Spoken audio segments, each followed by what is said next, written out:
ದಾವಣಗೆರೆಯವರಿಗೆ all time favourite snack ಅಂತ ಹೇಳಿದರೆ ಅದು ಯಾವಾಗಲೂ ಮಂಡಕ್ಕಿನೇ ಆಗಿರುತ್ತೆ. ಮಂಡಕ್ಕಿನಲ್ಲಿ ನಾವು ತುಂಬ ವೆರೈಟಿ ಸ್ನ್ಯಾಕ್ಗಳನ್ನು ಮಾಡ್ಬೋದು. ಅದರಲ್ಲಿ ಇದು ಒಂದು ನರ್ಗಿಸ್ ಮಂಡಕ್ಕಿ. ಇದನ್ನು ದಾವಣಗೆರೆ ಸ್ಪೆಷಲ್ ಅಂತಲೇ ಹೇಳ್ತೀವಿ ನಾವು.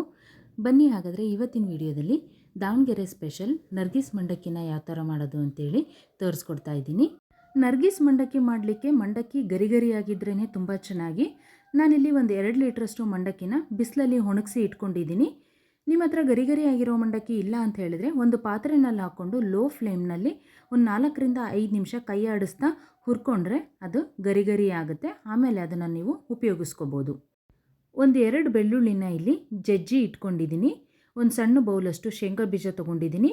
ಒಂದು 6 ಕಡ್ಡಿ ಕರ್ಬೇವಿನ ಸೊಪ್ಪನ್ನು ತೊಗೊಂಡಿದ್ದೀನಿ. ಕರ್ಬೇವಿನ ಸೊಪ್ಪು ಎಷ್ಟು ಹಾಕಿದ್ರೂ ರುಚಿ ಚೆನ್ನಾಗಿರುತ್ತೆ.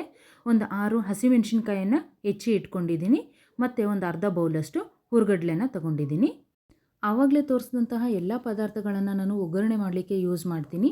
ಇವಾಗ ಮತ್ತೆ 2 ಟೇಬಲ್ ಸ್ಪೂನಷ್ಟು ಹುರ್ಗಡ್ಲೆನ ನಾವು ನುಣ್ಣಗೆ ಪುಡಿ ಮಾಡಿ ಇಟ್ಕೋಬೇಕು.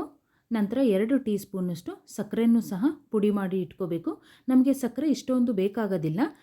1ರಿಂದ 1.5 ಟೀ ಸ್ಪೂನಷ್ಟು ಸಕ್ಕರೆ ಪೌಡರು ಸಾಕಾಗುತ್ತೆ ನಮಗೆ.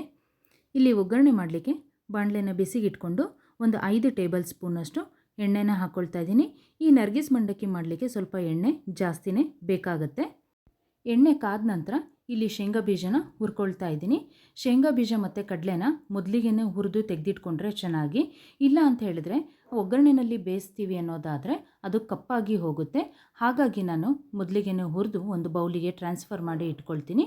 ಮಂಡಕ್ಕಿನ ಕಲಸುವಾಗ ಇದನ್ನು ಮಿಕ್ಸ್ ಮಾಡಿ ಕಲಿಸ್ಕೊಳ್ತೀನಿ. ಶೇಂಗಾ ಬೀಜ ಮತ್ತು ಕಡಲೆ ಪ್ರಮಾಣನ ನಾವು ಹೆಚ್ಚು ಕಡಿಮೆ ಮಾಡ್ಕೋಬೋದು. ಇಷ್ಟ ಇಲ್ಲ ಅಂತ ಹೇಳಿದ್ರೆ ಸ್ಕಿಪ್ಪು ಸಹ ಮಾಡ್ಬೋದು. ಕಂಪಲ್ಸರಿಯಾಗಿ ಹಾಕಲೇಬೇಕು ಅಂತೇನೂ ಇಲ್ಲ. ನೆಕ್ಸ್ಟ್ ಹಾಕುವಂಥ ಇಂಗ್ರೀಡಿಯೆಂಟ್ಸನ್ನು ಹಾಕ್ಕೊಂಡು ಸಹ ನಾವು ನರ್ಗಿಸ್ ಮಂಡಕ್ಕಿನ ಮಾಡ್ಕೋಬೋದು. ಇಲ್ಲಿ ಅದೇ ಎಣ್ಣೆಗೆ ನಾನು ಮತ್ತು 1/4 ಟೀ ಸ್ಪೂನಷ್ಟು ಸಾಸಿವೆ ಹಾಕ್ಕೊಂಡಿದ್ದೀನಿ. ಸಾಸಿವೆ ಸಿಡಿದ ನಂತರ 1/4 ಟೀ ಸ್ಪೂನಷ್ಟು ಜೀರಿಗೆ ಹಾಕ್ಕೊಂಡು ಮೆಣಸಿನ್ಕಾಯನ್ನು ಹಾಕ್ಕೊಂಡು ಹುರ್ಕೊಳ್ತಾ ಇದ್ದೀನಿ.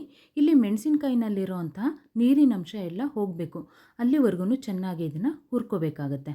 ನೀರಿನಂಶ ಇತ್ತು ಅಂತ ಹೇಳಿದ್ರೆ ಮಂಡಕ್ಕಿ ಮೆತ್ತಗಾಗಿ ಹೋಗುತ್ತೆ, ರುಚಿ ಚೆನ್ನಾಗಿರೋದಿಲ್ಲ. ಹಾಗಾಗಿ ಇದು ಗರಿ ಗರಿ ಆಗೋವರೆಗೂ ಹುರ್ಕೋಬೇಕು. ನಂತರ ಇಲ್ಲಿ ಬೆಳ್ಳುಳ್ಳಿ ಮತ್ತು ಕರ್ಬೇವಿನ ಸೊಪ್ಪನ್ನು ಸಹ ಹಾಕ್ಕೊಂಡು ಅದರದ್ದು ನೀರಿನಂಶ ಹೋಗೋವರೆಗೂ ಚೆನ್ನಾಗಿ ಹುರ್ಕೊಳ್ತಾ ಇದ್ದೀನಿ. ಈ ಥರ ಚೆನ್ನಾಗಿ ಗರಿ ಗರಿಯಾಗಿ ಹುರ್ಕೊಳ್ಳೋದ್ರಿಂದ ನಾವು ಈ ಮಂಡಕ್ಕಿನ 15ರಿಂದ 20 ದಿನಗಳ ಕಾಲ ಇಟ್ಕೊಂಡು ಸಹ ತಿನ್ಬೋದು. ಚೆನ್ನಾಗಿರುತ್ತೆ ರುಚಿ.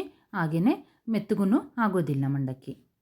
ಇವಾಗ ಒಂದು 1/4 ಟೀ ಸ್ಪೂನಷ್ಟು ಅರಶಿನ ಮತ್ತು ರುಚಿಗೆ ತಕ್ಕಷ್ಟು ಉಪ್ಪು ಹಾಕ್ಕೊಂಡು ಇದನ್ನು ಜಾಸ್ತಿ ಹೊತ್ತು ಹುರಿಯೋಕ್ಕೆ ಹೋಗಬಾರ್ದು. ಅರಶಿನ ಕಪ್ಪಾಗಿಬಿಡುತ್ತೆ.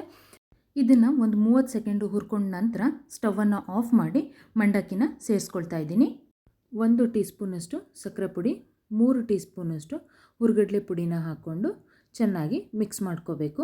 ಇವಾಗಲೇ ನಾವು ಉಪ್ಪು ಆಮೇಲೆ ಖಾರ ಎಲ್ಲದನ್ನು ಸಹ ಚೆಕ್ ಮಾಡ್ಕೋಬೇಕು.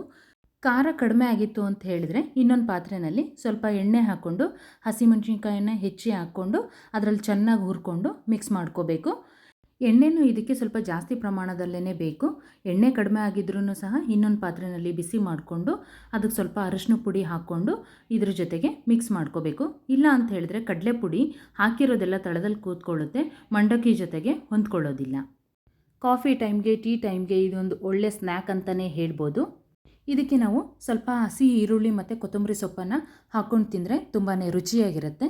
ಟೈಮ್ ಇದ್ದಾಗ ಮಾಡಿ ಇಟ್ಕೊಂಡ್ರೆ ಒಂದು 15ರಿಂದ 20 ದಿನದವರೆಗೂ ಇರುತ್ತೆ, ಹಾಳಾಗೋದಿಲ್ಲ. ನೀವು ಒಂದ್ಸಲ ಟ್ರೈ ಮಾಡಿ ಹೇಗೆ ಬಂದಿತ್ತು ಅಂತೇಳಿ ಕಾಮೆಂಟ್ ಮಾಡೋದನ್ನು ಮರಿಬೇಡಿ. ಈ ವಿಡಿಯೋ ನಿಮಗೆ ಇಷ್ಟ ಆಗಿದರೆ ಲೈಕ್ ಮಾಡಿ, ಶೇರ್ ಮಾಡಿ ಮತ್ತು ಕಾಮೆಂಟ್ ಮಾಡಿ. ನನ್ನ ಚಾನಲನ್ನು ಇನ್ನೂ ಸಬ್ಸ್ಕ್ರೈಬ್ ಮಾಡದೇ ನೋಡ್ತಾ ಇದ್ದರೆ ಪ್ಲೀಸ್ ಸಬ್ಸ್ಕ್ರೈಬ್ ಮಾಡಿ ನೋಡಿ ಅಂತ ಹೇಳ್ತಾ ಈ ವಿಡಿಯೋನ ಇಲ್ಲಿಗೆ ಎಂಡ್ ಮಾಡ್ತಾ ಇದ್ದೀನಿ. Thank you for watching this video.